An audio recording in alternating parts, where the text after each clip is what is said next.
Hi, this is Jason, and this is video 3 of 4 videos to show you how to create basic formulas in Excel. In the last video, I showed you AUTOSUM and different ways of using that effectively. In this video, I'm going to expand on that and show you 4 other functions: the average, the max, the min, and the count functions. Now, all of these serve a useful purpose in Excel. I'm also going to bring your attention to the status bar and show you where to find some auto stats. So watch out for that towards the end. Enjoy.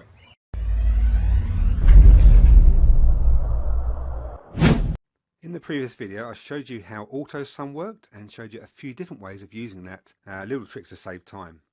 In this video I want to talk through some other basic functions: the average, max, min and count functions. Each of these serve a useful purpose in Excel. So first of all, the average. So I'm going to click this first starting cell here, and again I'm going to use the AUTOSUM, but not the main button, the little drop down next to it. This gives you access to these 5 basic functions I've been talking about, and here we're going to choose average. Now again, Excel works out or gives you what it thinks it needs to work with, B2 to B7. Confirm the range here. The average of this set of numbers is 108. And if I copy this across, I can get the averages for these two as well.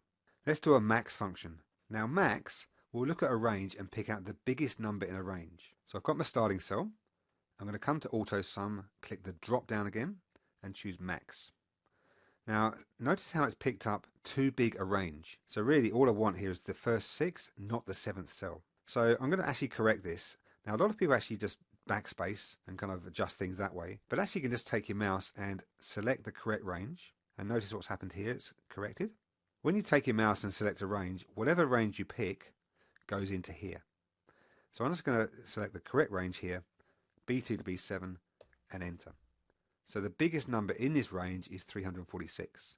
And again, if I was to autofill this across, you can do the same thing for each of the other 2 columns.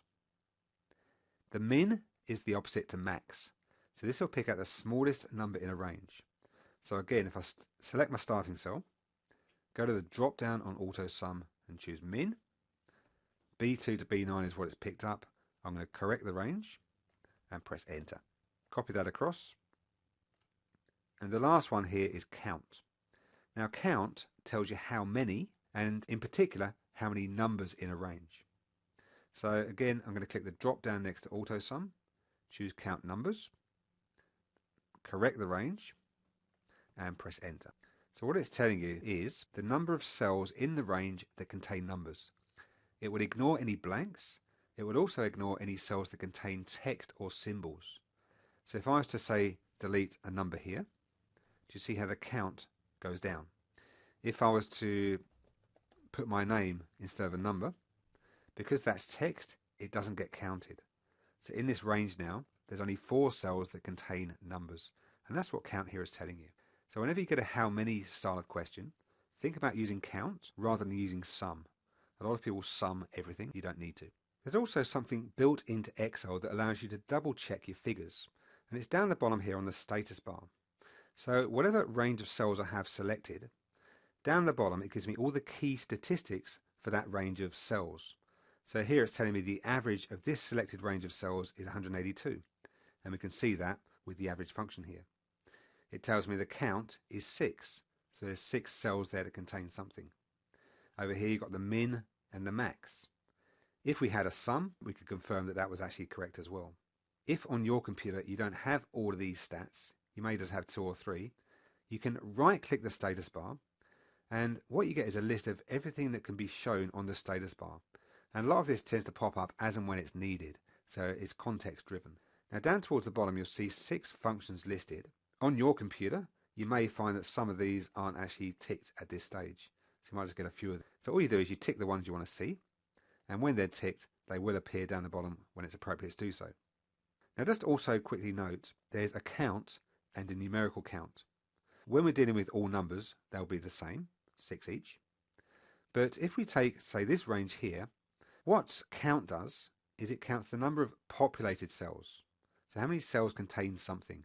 So blanks get ignored, but everything else gets counted. And there's your 5. Whereas numerical count is only 4, because what it's looking for in particular is numbers. So it looks at a range and says how many numbers in this range. and it ignores text or symbols and blanks. All of those things get ignored.